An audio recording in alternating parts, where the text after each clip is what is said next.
Bonjour, aujourd'hui on va voir un exercice classique pour les prépa MPPSI.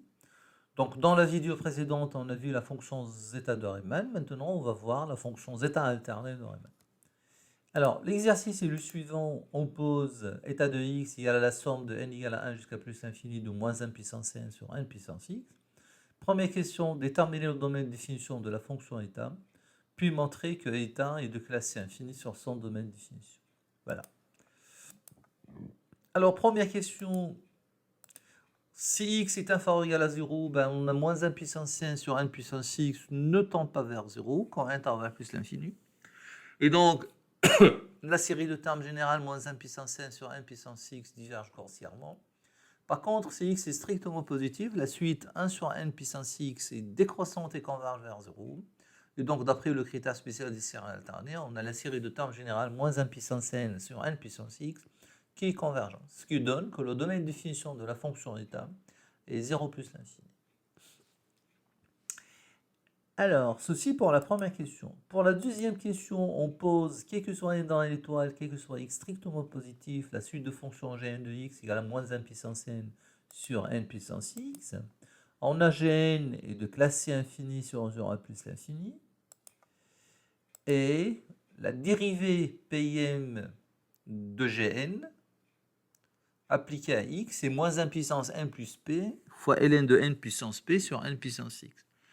Et bien pourquoi? Parce qu'à chaque fois que je dérive gn, il y aura un moins ln de n qui sort. Donc quand je dérive p fois, il y aura moins ln de n puissance p qui sort.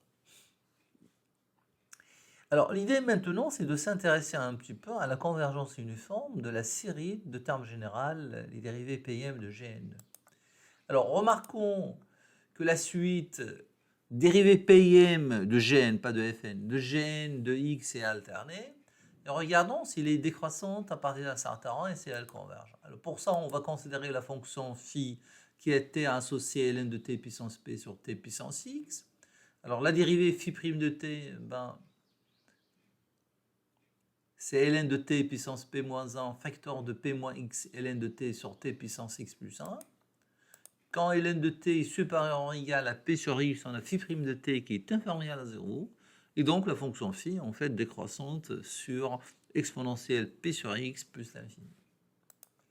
Donc, la suite dérivée pm de gn, pas de fn, est décroissante à partir du rang partie entière de p sur x plus 1, étant vers 0 quand n tend vers plus l'infini. D'après le critère spécial des séries alternées, on a la majoration du reste, qui est en fait une majoration très importante.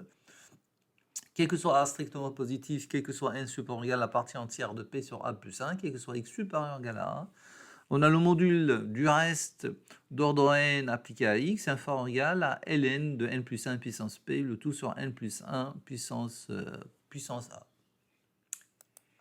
Et donc, la norme infinie de Rn sur A plus l'infini est inférieure ou égal à ln de n plus 1 puissance P sur n plus 1 puissance A, qui tend vers 0 quand n tend vers plus l'infini. Ceci montre que la série des dérivées pm de Gn converge uniformément sur A plus l'infini, quel que soit A strictement positif. Et donc on a en particulier la convergence uniforme sur tout segment inclus dans 0 plus l'infini.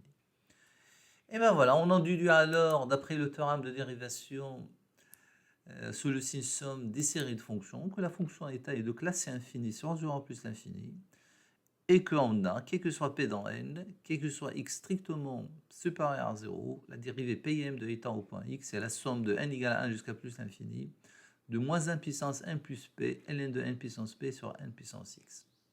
Voilà, je vous remercie, à bientôt.